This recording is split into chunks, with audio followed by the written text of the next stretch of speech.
여호수아가 할례를 시행한 까닭은 이것이니 애굽에서 나온 모든 백성 중 남자 곧 모든 군사는 애굽에서 나온 후 광야 길에서 죽었는데 그 나온 백성은 다 할례를 받았으나 다만 애굽에서 나온 후 광야 길에서 난 자는 할례를 받지 못하였음이라.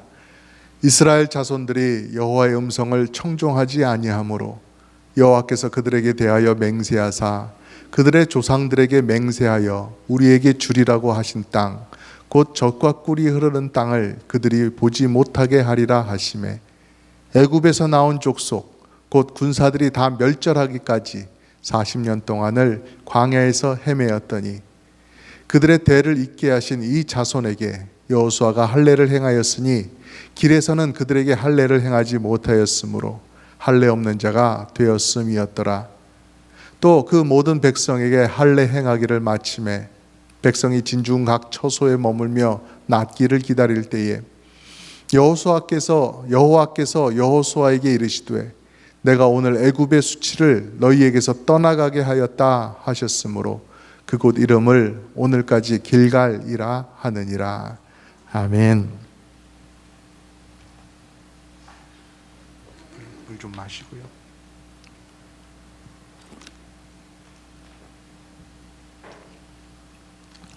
여러분, 출애굽기에 관련해서 질문 하나 드려볼게요. 출애굽기입니다. 출애굽기가 이제 여러 장으로 되어 있잖아요. 분량이 상당한데요.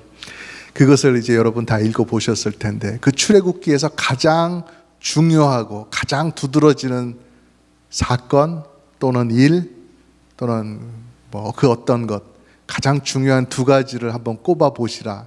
자유롭게 꼽아보시라고 한다면 여러분은 무엇을 꼽고 싶으신가요? 예, 에집트에서 탈출한 것. 홍해도 있고요. 어떤 분은 뭐니 해도 먹는 거 만나와 메추라기. 그렇게 생각하실 수도 있고 또 그 애굽 땅에 내렸던 그 엄청난 10가지 재앙 또 그리고 나오면서 홍해가 이렇게 갈라지는 것 그런 것들을 말씀하실 수도 있어요. 옛날에 여러분 십계라고 하는 영화 보셨어요? 아주 오래전 영화지만 그 당시에 그런 기술로 그것들을 표현하는데 얼마나 웅장하게 표현을 하는지 막 재앙들이 내리고 막 홍해가 갈라지고 막 하는 그런 모습 지금도 눈앞에 선합니다. 저 같으면은 출애굽기에서 말씀하신 것처럼 애굽에서 탈출한 것 그리고 또 하나는 성막을 지은 것 한 요 두 가지를 출애굽기에서 가장 중요하게 말씀하고 있는 사실이다라고 이렇게 한번 꼽아보고 싶습니다. 왜냐하면은 이집트에서 이스라엘 백성들이 거의 노예처럼 살았잖아요. 그러다가 에집트를 나오면서 출애굽하면서 이제는 자유를 얻게 됐고 자유로운 사람들이 되었단 말이죠. 엄청난 변화지요. 그리고 그렇게 나온 이스라엘 백성들이 그 광야에서부터 그 시온산 앞에서 이렇게 성막을 짓잖아요. 그들이 성막을 완성함으로 인해서 여호와 하나님께서 그곳에 임재하시게 되고 그들이 하나님과 언약을 맺은 하나님의 백성으로 그렇게 살게 되잖아요. 그러니까 정말로 이스라엘 백성 전체에게 이루어진 놀라운 변화다, 큰 일이었다라고 저는 그렇게 생각을 하게 되는데요. 그럼 이어서 우리가 지금 보고 있는 이 여호수아서 안에서 그러면 중요한 거 딱 한 가지만을 한번 꼽아보자. 그렇게 한다면 여러분은 뭘 꼽으시겠어요?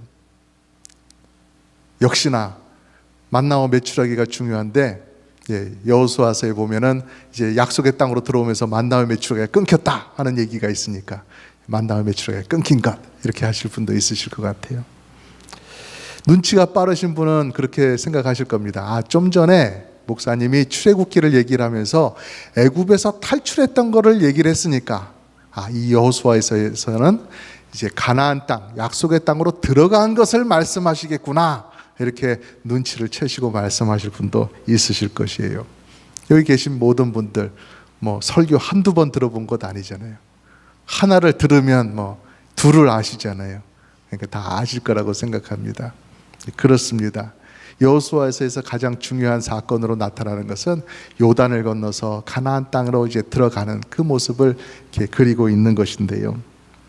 왜냐하면 왜 이게 중요하면 여러분 그 가나안 땅에 들어가지 못하게 되면은요 애굽을 탈출한 게 무슨 큰 의미가 있겠어요. 애굽을 탈출해서 그냥 광야에서 다 끝난 민족이었다 그러면 그냥 그렇게 잊혀지고 마는 것이겠죠. 광야에서 쪼개진 반석에서 물을 마시면서 살아왔던 게 무슨 의미가 있겠어요. 별 의미가 없는 것이죠. 가나안 땅에 들어가지 못했다면 말입니다. 가나안 땅에 들어가지 못했는데 홍해를 건넌 게 무슨 소용이고 또 40년 동안 광야에서 이렇게 저렇게 살아왔던 게 무슨 대단한 자랑거리가 되겠습니까? 그러니까 홍해를 가르듯이 이제도 요단강을 갈라주셔서 백성들이 건너가게 하시고 가나안 땅에 들어가게 하셨는데 거기에 잘 도착해서 이제 백성들이 은혜 가운데 하나님을 잘 섬기는 새로운 삶을 살아가게 되는 것, 그 날들이 중요하다라는 것입니다. 그러니까 바로 이러한 시점에, 이러한 역사적인 순간에 하나님께서 백성들에게 무슨 말씀을 하시는가, 그것을 눈여겨보고 그 말씀의 의미를 되새겨보는 것이 우리들에게 참 소중하다, 그렇게 생각할 수 있을 것입니다. 오늘 말씀을 보면 이렇게 요단강을 건너서 그렇게 바라던 약속의 땅에 들어간 이스라엘 백성들에게 하나님께서 첫 번째 명령을 주십니다. 그것은 할례를 다 받으라 하는 그러한 말씀이에요. 이제 적진에 들어온 것이나 마찬가지잖아요. 이제는 그렇게 마음 놓고 있을 수 있는 그러한 광야의 땅이 아니에요. 이제 가나안 족속들이 여기저기 살고 있는 그 땅으로 들어왔어요. 적진 한 복판이나 다름이 없어요. 그러면 이제 이 사람들이 어떻게 하면 우리가 방어를 잘하고, 어떻게 하면 공격을 잘하고, 어떻게 하면 우리가 손실 없이 전쟁에서 이길 것인가, 그 생각과 그 준비를 해야 되는 때잖아요. 그런데도 모든 남자들이 지금 이 아픈 시간을 견뎌야 되는 이 할례를 받아야 된다. 그것은 무슨 뜻입니까? 전쟁보다 할례를 받는 것이 더 중요하다라고 하는 것이죠. 여러 가지 준비들을 그들이 해왔겠지만 하나님께서 지금 강조하시는 것은 할례에 있다. 할례의 의미를 그 백성들이 알기를 원한다 라고 그렇게 말씀을 하시는 거예요. 그러면 여러분, 이렇게까지나 중요한 할례인데 그게 왜 지금까지 시행이 되지 않았습니까? 왜 지난 40여 년 동안 이렇게 할례 받지 않은 사람들이 많이 생겨났던 것입니까? 4절 5절 말씀을 보면 그 이유가 설명되어 있습니다. 애굽에서 나온 모든 백성 중 남자 곧 모든 군사는 애굽에서 나온 후 광야 길에서 죽었는데 그 나온 백성은 다 할례를 받았으나 다만 애굽에서 나온 후 광야 길에서 난 자는 할례를 받지 못하였음이라 말씀을 합니다. 내용은 계속 이어지는데요. 백성들이 애굽에서 나와서 시내산 앞에 모였을 때 그들이 거기서 하나님의 말씀 율법을 그렇게 받고 있을 때 그들은 그때 할례를 다 시행했지요. 할례를 다 받았습니다. 그런데 그 이후에 어떻게 됐습니까? 가나안 땅으로 이제 들어가기 위해서 12명의 정탐꾼을 보냈는데 그 중에 10명의 정탐꾼이 부정적인 보고를 하는 것입니다. 그럴 때 그 이야기를 듣고 백성들의 마음이 무너지면서 오히려 하나님을 원망하게 됐지요. 그러자 하나님께서는 이 백성들이 이대로는 안 된다 하셔서 그 발걸음을 돌리게 하셨고 다시 광야로 들어가서 거기서 40여 년의 세월을 보내게 하신 것입니다. 6절 말씀이 바로 그 내용입니다. 이스라엘 자손들이 여호와의 음성을 청종하지 아니하므로 여호와께서 그들에게 대하여 맹세하사 그들의 조상들에게 맹세하여 우리에게 주리라고 하신 땅 곧 젖과 꿀이 흐르는 땅을 그들이 보지 못하게 하리라 하시매 애굽에서 나온 족속 곧 군사들이 다 멸절하기까지 40년 동안을 광야에서 헤매었다라고 합니다. 그 시내산에 도착했던 그 출애굽 1세대 백성들요, 할례를 다 했지요. 그러나 오늘은 우리 하나님 여호와 하나님을 우리가 충심으로 받들어 모시겠습니다. 온 마음을 다해서 우리는 하나님의 백성으로 살겠습니다 라고 그렇게 서약을 했는데 다음 날이 되니까 가나안 땅에 그렇게 성벽들이 높아 거기엔 거인들도 있어. 야, 그러면 이거 안 되겠는데 우리가 이런 하나님을 어떻게 믿고 그 땅으로 들어가겠어? 우리 다 죽게 되는 것 아니야? 온데간데 믿음 없는, 하나님을 무시하고 의지하지 않는 그러한 모습으로 변했다라는 것입니다.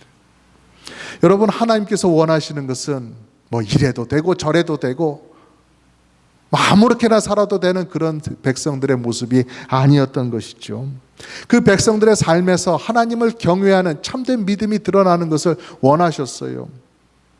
하나님을 경외하기 때문에 해서 될 말이 있고 해서는 안 될 말이 있다는 것을 아는 사람들, 내가 해야 될 행동과 해야 되지 않을 행동을 철저하게 분별해가지고 가리는 그러한 신앙을 하나님께서 원하셨다는 것입니다. 하나님께서는 그 백성들을 사랑하셔서 가나안 땅을 선물로 그냥 주기를 원하셨어요. 그러면 당연히 백성들은 하나님을 믿고 하나님께 감사하고 하나님 의지하면서 그렇게 살아야 되는 것이죠. 적어도 그들의 입술만으로라도 우리 좋으신 하나님, 우리에게 이 좋은 것을 주시는 하나님 감사합니다라고 하나님을 높여야 하는 것 아니겠습니까?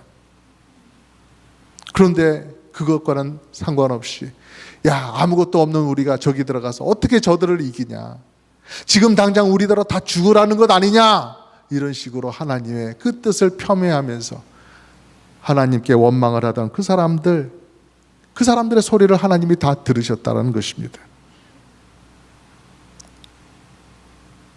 여전히 하나님 없이 살라고 그 땅을 주시는 것 아니죠. 그렇기 때문에 이런 태도를 가진 사람들은, 이런 믿음이 없는 사람들은 하나님 주시는 땅을 누리지 못한다라는 것, 그것을 우리에게 가르쳐 주시는 것입니다. 그래서 애굽에서 나왔던 1세대 백성들, 참 기쁨과 소망 가운데 나왔지만 믿음이 없었기에 그들은 계속해서 광야를 떠돌아야만 했고 그 척박한 광야에서 40년을 살아야 했습니다. 그리고 그들 그렇게 사는 동안에 다시는 언약의 징표인 할례가 시행되는 것마저도 볼 수 없을 정도로, 우리가 말씀을 미루어 짐작하는 것이긴 합니다마는 하나님께서 할례를 행하지 마라 막으셨던 것 같습니다. 중단시키셨던 것 같습니다.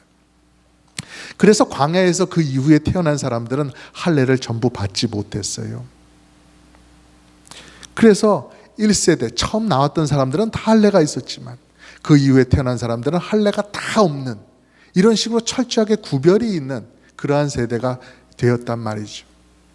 그리고 이제 1세대들은 다 사라지고 2세대들만 남은 이러한 상황 속에서 하나님께서는 새로운 출발, 이 가나안 땅에서의 새로운 시작, 이런 것들을 백성들에게 말씀하시면서 할례가 있어야 된다. 너희들이 새 출발을 하는 이 순간에 너희들은 하나님의 언약 백성임을 다시 한번 기억하는 그 표시를 가지는 할례를 받아야 된다라고 그렇게 말씀해 주시는 것입니다. 여러분 다 아시겠지만 할례의 의미가 무엇입니까? 내가 육신을 따라서 살고 육신의 정욕과 힘대로 살던 것, 그것을 이제 중지하고 이제는 하나님을 의지하면서 하나님 경외하면서 하나님의 백성으로서 내가 산다, 나는 그런 사람이 되었다라고 하는 그 표시이잖아요. 그래서 그 할례의 의미에 대해서 표현은 좀 다르지만 오늘 9절 말씀에 보면은 할례를 받음으로써 애굽에서 받았던 수치를 너희들이 다 씻게 되었다, 그 수치가 떠나가게 되었다라고 그렇게 말씀을 합니다. 우리 같이 한번 읽어볼까요? 시작. 여호와께서 여호수아에게 이르시되 내가 오늘 애굽의 수치를 너희에게서 떠나가게 하였다 하셨으므로 그곳 이름을 오늘까지 길갈이라 하느니라. 아멘. 야곱의 아들들이 흉년을 맞았지요, 옛날에. 그래서 곡식을 얻기 위해서 곡식이 있다고 하는 이집트, 애굽까지 내려가게 되었습니다. 거기서 곡식을 사올 수 있어서 가서 곡식을 사곤 했는데 그들의 말째 동생이었던, 그들의 동생 중에 11번째 동생이었던 요셉이 애굽의 총리로 앉아있는 것을 보게 된 것입니다. 여러 가지 이야기가 있지만 그렇게 극적으로 가족들이 상봉하게 되었고 이 요셉의 초청으로 인해서 가나안 땅에 살던 야곱의 모든 가족들이 이집트로 이주해 내려가게 되었습니다. 발전된 나라 이집트였죠. 모든 것이 풍부하고 아주 발전된 문명을 가지고 있었던 이집트였습니다. 거기서 잠시 흉년이나 피하고 먹을 거 좀 먹고 그렇게 다시 가나안 땅으로 돌아갈 줄 알았습니다마는 너무나 발전된 곳에서 자녀손들 쑥쑥 낳으면서 편하게 살다 보니까 가나안 땅으로 돌아갈 날들이 점점점 아득해졌다라는 것입니다. 그러다 보니 거기서 계속 살게 되었는데 어느 순간 자유인으로 에집트에 내려왔던 그 가족들, 야곱의 후손들이 어느 순간 이집트 왕에 의해서 노예로 전락해버리는 그러한 일이 발생했더라는 것입니다. 터무니없는 일도 시키면 해야 됐고 아들을 못 낳게 하면 낳지 못하게 되었어요. 모든 권한을 빼앗기고 자유인처럼 살 수 있는 그 삶을 빼앗겨버린 상태로 이집트에 남게 되었다는 것입니다. 한낱 인간일 뿐인 이집트의 왕, 그 사람을 신처럼 떠받든 일을 해야 됐고 비록 떠받들었지만은 그럼에도 불구하고 온갖 학대란 학대를 다 당해야 됐던 것, 그것이 비참한 그들의 삶이었습니다. 좀 살아보겠다고, 먹고 살아보겠다고 그렇게 애를 썼지만 불행만 가득할 뿐이었죠. 그래서 애굽에서는 밥을 먹고 살아도 사는 게 아니었습니다. 그런데 이제 거기서 나왔고 이제 할례를 통해서 우리는 하나님의 언약 백성이다 라는 이 사실을 컨펌하게 되니까 얼마나 마음이 안심이 되었겠습니까? 얼마나 마음이 후련했겠습니까? 야, 이제야 숨 좀 쉬고 사람답게 살 수 있겠구나. 야, 우리가 이제 새로운 삶을 시작할 수 있게 되었고 우리들의 후손들에게도 이러한 삶을 물려줄 수 있게 되었구나. 그런 후련한 마음이 되었을 것입니다. 신닿지도 않은 저 인간을 모시고 우리가 살아왔는데 이제는 진짜 하나님을 모시고 우리가 참된 하나님을 모시고 인간답게 살 수 있게 되었으니 얼마나 좋은가 하는 바로 그들의 그 마음, 기쁨, 그런 의미가 담긴 요단강 건너편 가나안 땅에서의 새 삶을 지금 말하고 있다는 것입니다. 8절은 그 사실을 절묘하게 담아내고 있습니다. 또 그 모든 백성에게 할례 행하기를 마침에 마쳤다 그래요. 백성이 진중 각 처소에 머물며 낫기를 기다릴 때에, 생쌀을 잘라냈으니까 얼마나 아팠겠어요. 그것을 낫기까지, 고통이 없기까지 그렇게 기다리고 있었다라고 하는 그러한 말씀인데요. 여기 낫기를, 낫다, 이제 몸이 낫다라는 그런 것을 말씀하는데 이 히브리어로 보면 이 낫다라는 것이 살다, 산다 라는 단어하고 같은 단어로 되어 있어요. 진중 각 처소에서 머물며 살기를 기다릴 때에 라고도 읽을 수가 있다라는 것이죠. 단지 육신이 지금 회복되어서 난 진짜 제대로 할례를 받은 사람이다 라는 그 표시를 제대로 정말 갖는 그 기다림, 그것과 함께 가는 것, 내가 이제 가나안 땅에서 하나님의 백성으로 제대로 살 수 있겠구나라는 그 희망을 가지고 기다리는 그 기다림, 같이 가고 있다는 것을 절묘하게 표현하고 있다는 것이죠. 그러니까 하나님께서 너희들은 이제 할례를 다 받아라 라고 말씀하시는 게, 우리 지금 싸워야 되는 때인데요, 어느 때보다 우리가 지금 강해져야 될 때인데요, 그렇게 우리 육신의 몸에 그렇게 아픔을, 그런 할례를 행하다니요. 무슨 엉뚱한 말씀이십니까? 때에 맞지 않는 말씀입니까? 라고 하는 것이 아니라 이제 새로운 땅, 새로운 삶, 복된 미래를 살아가게 될 그런 시기이기 때문에 하나님께서 그런 의미를 담고 있는 할례를 행하게 하심으로 언약의 재확인을 하셨던 것입니다. 사랑하는 성도 여러분, 우리 성도들은 세례를 통해서 우리의 육적인 몸을 벗고 그리스도의 사람이 되었다라고 하는 이 귀한 표를 가지게 되는 것이죠. 마치 이스라엘 백성들이 애굽에 살던 때에 노예와 같이 원치 않는 삶을 살면서 애굽에서 온갖 수치를 다 당했던 것, 그런 것들이 이제는 새로운 땅에서 자유인이 되어서 하나님의 언약 백성으로 할례를 받고 살아갈 때 그 수치가, 과거의 수치가 싹 다 씻겨 나가는 것처럼 우리 성도들은 세례를 받으면서 예수 그리스도의 은혜로서 우리의 과거의 온갖 죄들로 말미암았던 우리의 비참한 삶, 우리의 부끄러움, 악독함을 다 씻게 되었다라는 것입니다. 그래서 애굽에서 나와서 마침내 요단강을 건너서 가나안 땅으로 들어갔던 이 사람들, 이스라엘 백성들 가운데 수많은 사람들이 할례를 받았겠지만 바로 이 시점, 이 요단강을 건넜던 이 출애굽 2세대들이 가졌던 그 할례를 받으면서 가졌던 그 영광스러움, 그 누구보다도 큰 영광을 느끼지 않았겠습니까? 그런 것처럼 우리가 세례를 받고 세례와 함께 이제는 하나님 나라를 점점 더 밝히 보는 그러한 거듭난 사람으로 살아간다는 그 영광, 그것도 말로 다 표현할 수가 없는 것이겠지요. 결혼식을 하고 부부가 맺어지면 나는 이 사람의 아내입니다, 나는 또 한 사람의 남편입니다 하면서 그 표시로 반지를 주고받잖아요. 반지를 딱 끼잖아요. 그리고 우리가 이사를 하면 난 이제부터 이 집에 이사 온 사람입니다 하면서 막 짜장면을 막 먹고 그러잖아요. 그건 아닌가요? 예. 예수님과 한 몸 된 표로서 우리 성도들은 세례라고 하는 그런 표시를 가지게 되는 것이죠. 그러니까 우리는 얼마나 행복한 사람입니까? 당신이 예수 그리스도의 사람이라는 그런 증거가 어디 있어? 그러면 나 세례 받았어. 예, 그렇게 얘기할 수가 있는 것이죠. 하나님께서 너는 내 것이다 라고 말씀하셨고, 또 성령님께서 그 사실을 인정하면서 우리에게 도장을 꼭 찍어 주셨어요.